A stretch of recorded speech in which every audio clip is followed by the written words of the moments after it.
So thank you again for joining us today and for taking the time to introduce the NLP Profiler library. And the screen is yours. Thank you. Can you see my slides? Yes, maybe you want to put it in presentation. Yeah, I was just wanting to see if you can see what I have to show. Okay, so I have made the slides available live. I think Cornelia has already shared the links with you, but you can quickly note down this bit.ly link or take a picture of the QR code, and they'll take you to this link down below that you see. It's a long link, so I decided to shrink it into a smaller link. And I'll just wait for a couple of seconds on this slide and then proceed further. In case you still need the link, then I'll be happy to share it again, or Cornelia will share it for us. You can follow the slides with me, and that way, if I'm going too fast or too slow, then you don't get held back. One thing to remember is you do want to download the PDF and not try to click on it while in the browser, because the links are clickable when you download the PDF, unless you just want to browse through it. Okay, so I'm just going to move on to the next slide. So Cornelia has already spoken about me, and there's a link already available before the presentation. So I'm not going to spend any more time on this slide, and we're going to go on to more important slides. So we have a small agenda, just like any other presentation. It's nothing vast. A little bit of an introduction on this topic. The rest of the main part of the topic, we'll walk through a little bit of a demo, and then I'll do some summary, and there are some resources to share, and also I have some closing notes, and then we can slide into the Q&A where you can ask more questions. So without thanking Cornelia and team, because without which I wouldn't be here and without which you wouldn't be here. So I'd like to thank her because she gave me this opportunity to present at her meetup, and also you, because you're sparing your valuable time and trusting me by coming here and spending an hour of your time. It's probably late in the evening for some of you. It's middle of the day for some of you. Maybe it's late in the night for the others. So thank you very much for doing that. I also wanted to say that we have a mascot along with us today, and she's going to help us on some slides. So I hope you enjoy it. This is my usual disclaimer that I add to my slides, just to let you know that I'm fallible as well, and all of the things I'm sharing here are my learnings, and none of this is a silver bullet to any real work or real world solutions you have. Obviously, you can test them out before you can deploy them, but please assess your solutions before you take them into real world and production world. A bit of a citation I always do, because I've used images and other artifacts in these slides, and I'd like to just thank the authors and also say that they remain the authors and creators of the artifacts. So without any further ado, let's get started. So the first question that would come to mind is, if some of you have read the title, profiling, and then some of you may not know what profiling is, but let's, for argument's sake, ask the question, what is profiling? So I was looking for a definition, and I found this Wikipedia definition quite suitable for what we are trying to do here. It has got, if you look at the highlighted keywords, they are more or less what I would do when someone gives me a data set. And so I would examine it, I would try to create summaries from it, I would collect statistics from it, and that gives me ideas like I'm going to be doing some quality checks, I'm going to be extracting some descriptive statistics from them. So this is what I understand from data profiling, and I'm thinking this may be more or less the definition most of you or some of you already have. So the other question that would come to mind is, why are we profiling, right? Why is profiling important? Now, there are lots of reasons, and each one of us have our own set of reasons. Now, for me, when I was thinking about it, I thought these two shout outs that you see in the yellow, they stand out for me. For me, profiling is important because I want to know my data better. I also want to have the element of explainability when I'm working with my data. But then there's the other reasons as well, right? You want to extract features from it, you want to extract insights from it, you want to assess quality, the high-level features, low-level features, verify and validate, and the list goes on. So what is NLP Profiler? Now, there's a lot of different definitions of it. It's a simple Python library to analyze text in your data set. You can liken it like Pandas Profiling, but it works on text data sets, and it's simple to use. And it is trying to emulate the describe function of Pandas on your text data set. and it gives you granular and high-level features. So it allows you to see microscopic and bird's eye view of your text data set. If we link back to the previous questions and discussions, it is allowing you to see a descriptive statistics on your text data. And above all, it's free and open source and extendable. So let's look into a little bit of the history of this, because I did not just write this library overnight and I'm doing the presentation. It took a while to come into inception. So if I have to trace back, how did it all get started? So around 2018, I was part of a project run by AI Labs. I'll explain a little bit later what that is. In fact, the links to more information about AI Labs is on this appendix section if you click on that link. But going back to the project, we were given a project around 2018 to read a book called Machine Learning is Fun. And it's really a really good book. And so I read the book, and we were supposed to present something that we liked in the book. And so I presented something that I liked in the book. What I did is I took some of the important artifacts in the book and I converted it into a library, calling it Better NLP. And I presented that a couple of times in 2019. And during the process of getting to know the libraries and other libraries and reading the book and doing the presentation, I noticed that there are gaps in the tools and packages that we were using. And this gave me new ideas. And so what are those new ideas? So let me show you a little bit about what I did. So during the presentation, I noticed that there are lots and lots of frameworks and libraries and tools that allow you to do all these and more NLP tasks or functions or features, right? Among them is date matcher and spell checker and so on and so forth. And I noticed that my own library that I wrote did not cover all these functionalities, but that wasn't so much of an issue. What was really I was getting at was that despite doing all of this, we didn't have a very basic feature or functionality from any of these tools that are, at least that I know of. Maybe there are out there and I don't know of it, that allowed you to generate descriptive statistics of your text data, allowed you to do a spelling check and get statistical information about it and things like that. So you probably allude getting my drift here. So that kind of gave rise to the NLP Profiler. I'd like to, at this point, actually also thank Professor Ajit Javkar. Maybe some of you know him, and maybe some of you don't know him. He's very well known in the AI space internationally, especially in Asia. He's based in London, and he runs these meetups.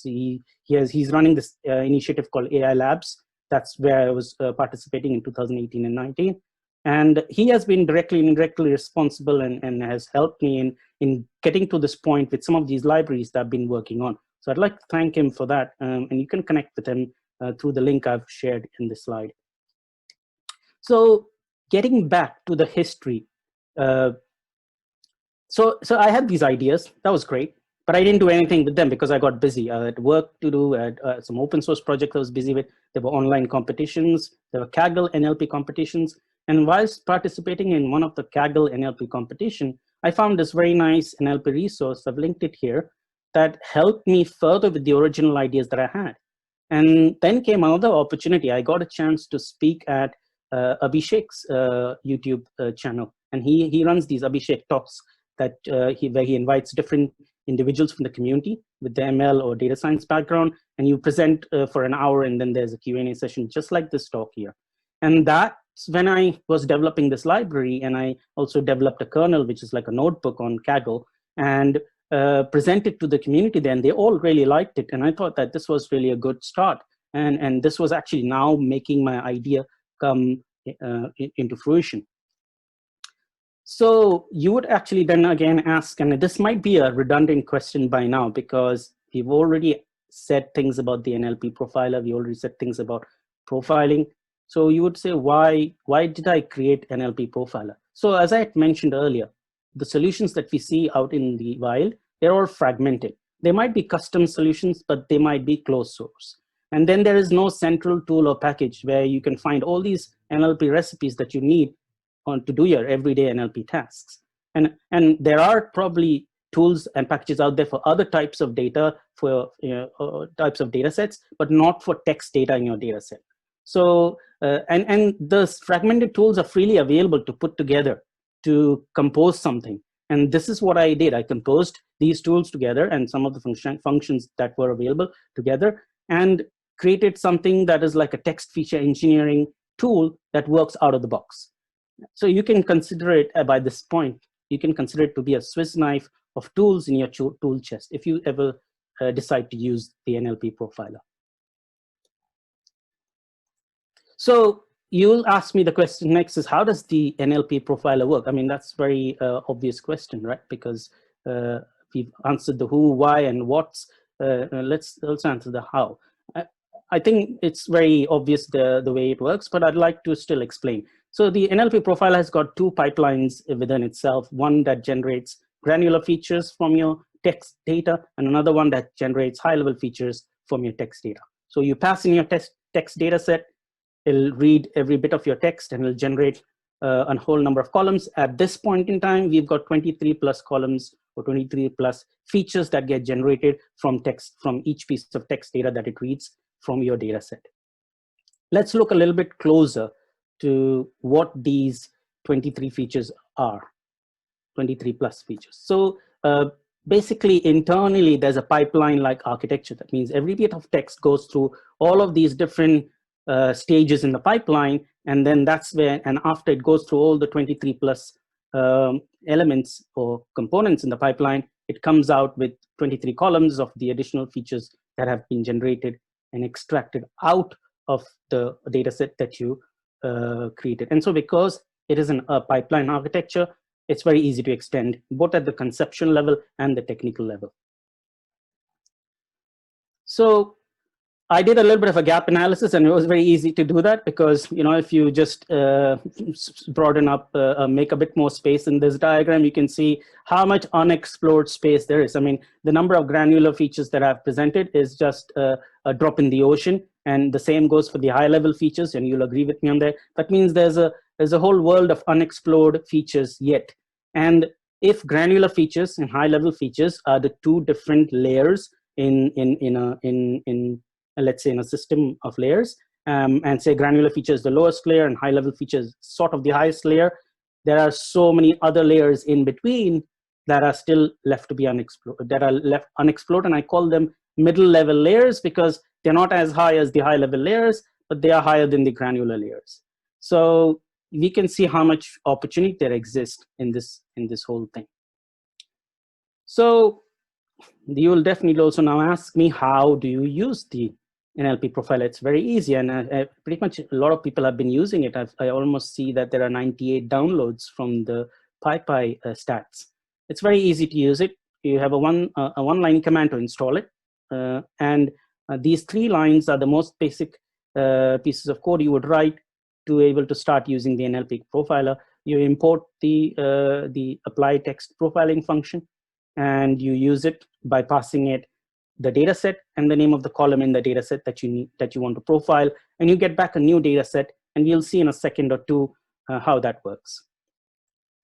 So I'll do a quick demo walkthrough, and for that I'm going to switch to the screen, and do let me know if you don't see this because I've just switched between tabs.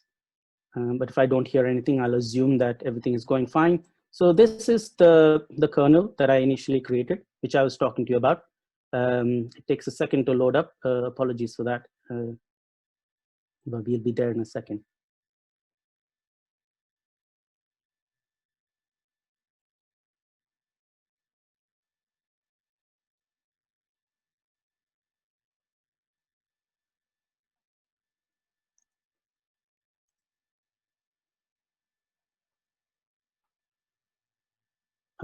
Not sure what's going on here, but this was supposed to load up.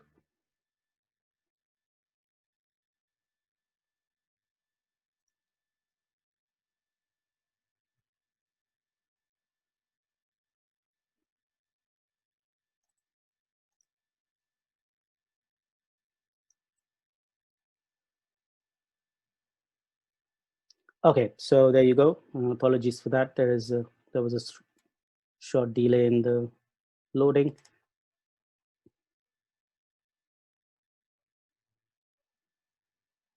Okay, so here's our table of contents, and you can see from here some of the components or the steps we would be going through.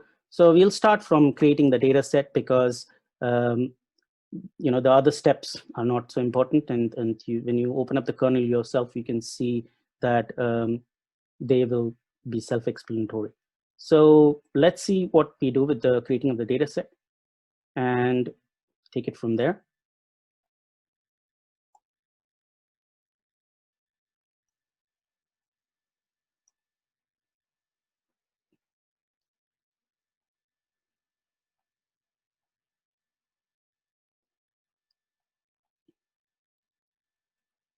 I'm sorry, this is taking longer than I was thinking. I don't know why it's holding up. Okay, so there you go. So the creating of the data set is simple. We have 7 different types of single line text sentences, each of different types. And then these are just randomly chosen text. There's no science behind why I have these texts. And you can extend them to your text of your choice. So that's our basic data set, which has got 7 rows and it's 1 column. And if you did a describe function on that, you know that this is all that it would give you. It would tell you there's 7 rows in it and they're all unique and this is the top, and this is basically not so useful information, right? You would agree with me.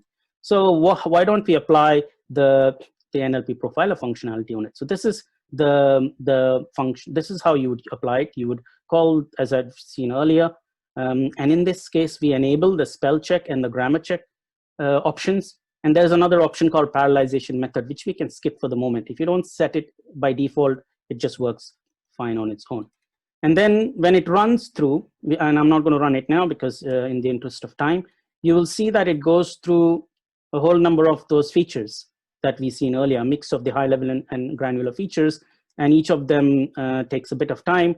And then when we are finished with the processing, which you can see there's 23 of these that we go through, but they all run in parallel. So there is no loss of time, or you're not waiting for them to be progressed one after the other. And at the end of it, you will see that it has taken X amount of time. In this case, it took 52 seconds to complete that. And in a bigger data set, it'll take longer, but I think 52 seconds or a minute is roughly the amount of time. And then once it crosses a certain number of records, it increases in quantity. And so the text that it has analyzed has generated all these features that we spoke about earlier. So you have things like sentence count, character count, space count, the whole works. And of course, it has truncated some of them here for visual purposes, but then it's showing us the remaining high-level features, which is like sentiment polarity, sentiment subjectivity. Then there is also grammar check, and you can see if there are any grammatical mistakes in there. There is spelling check, if you want to see spelling mistakes in there. And there are also word cues in there to explain what those scores mean. So now we have a data set which has got some descriptive statistics about our text.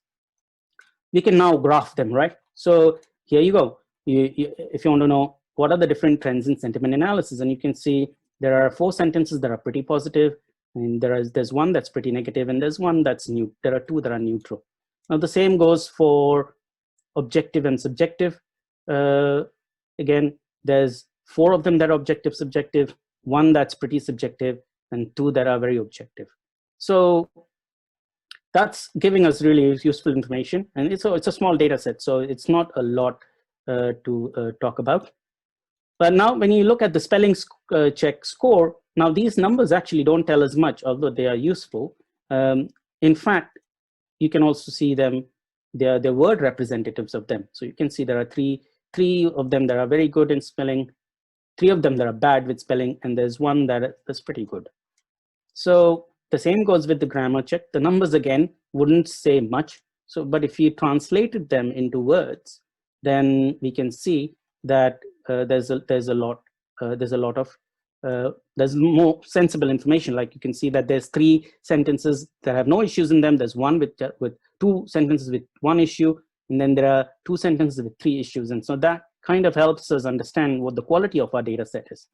So now if you do a describe on this, you will see that you get a better definition of the data set than you did earlier, which was only 3 lines. Over here, you have a descriptive statistics of all the, you got descriptive of all the features that you generated. And Of course, we're not going to go one by one through them, but this is something you can look into it later on. So you can now also go ahead and generate a correlation matrix, because a correlation matrix will help us find out which of those features are really worth looking at and which of them influence the other or depending on the other. Again, I have not done any analysis on this. I've just done a direct correlation matrix.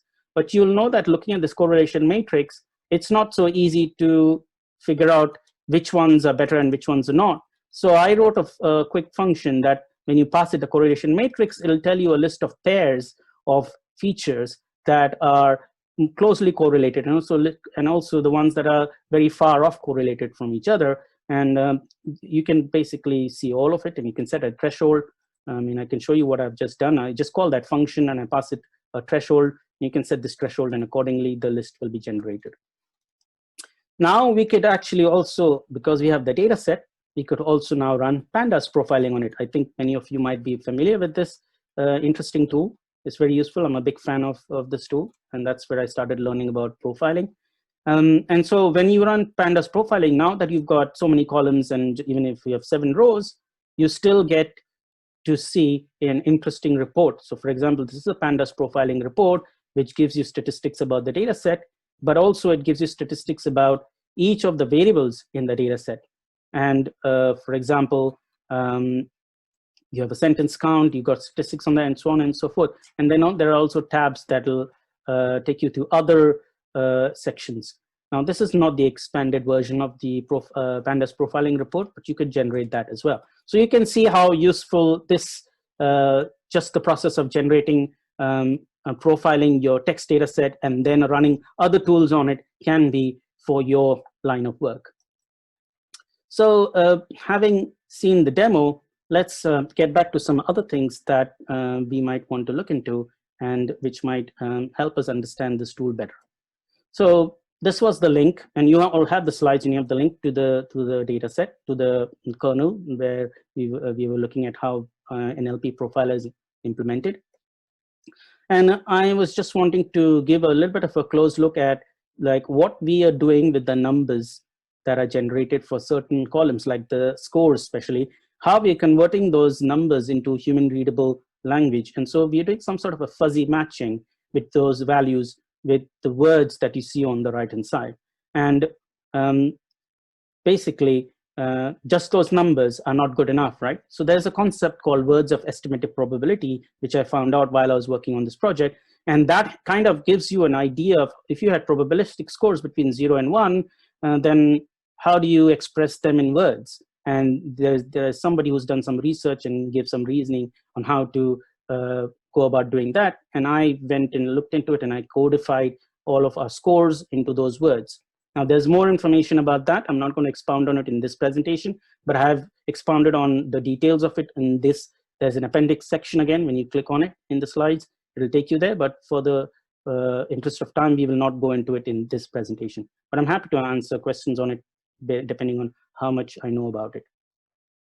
So I also do things like create puzzles or questions, and these add a bit of an interest to a presentation. And so you don't have to answer all of these after you've seen the demo, but you could pick up one of these and maybe create a discussion on the GitHub repo, or you can have questions, ask questions on it, or do something about it, or think about it. Maybe in future you might have an answer. But this will at least help you keep thinking about how we could use the profiler, how we could make it better.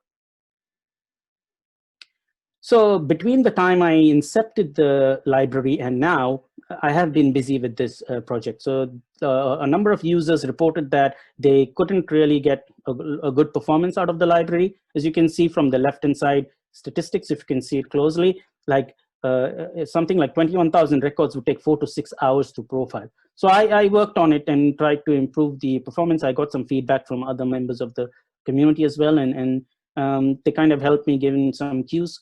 And when we improved the performance, we saw a 15 to 18 times speed up on the old data sets when we reran them with the new performance metrics. And you can see some of the metrics if you click on the link that's provided at the bottom left corner. I was also doing other things that helped improve the code base, because a healthy code base requires a lot of work and a lot of different checks and balances. And so I was constantly trying to keep up with the code coverage, the test quality, and all kinds of other things that improves the project on its own. And so there has been a number of implementations of kernels myself and from other people, and these are the links. You can find them in the slides again. Please check them out, because each of them implements it and then uses EDA and other narratives on those data sets to explain why those data sets are the way they are.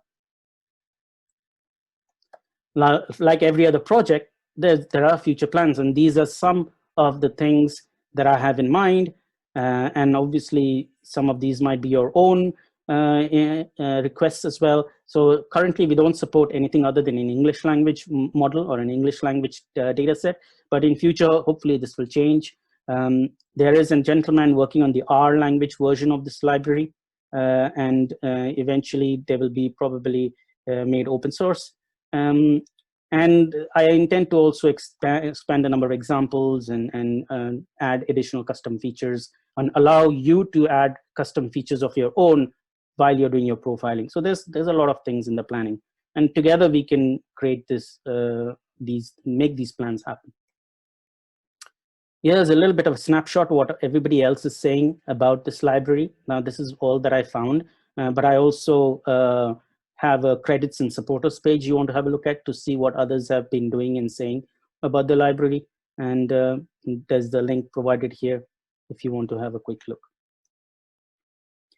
This is all of these things I've been saying so far was actually to build up this thing, to invite you to come and get involved in the project and make things better for you and better for the library and better for the community. So please go ahead, give it a try if you haven't, and come back with constructive feedback, raise pull requests, raise issues, and we can have discussions on it.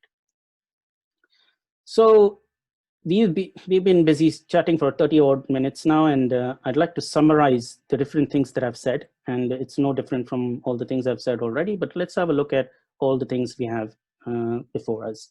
So firstly, to summarize, that we now realized and we know that this is a central a tool which is a central place for our NLP recipes. It's an open source project. It's free to use. It's extendable and customizable. And we can add this to our own toolkits for our own NLP tasks.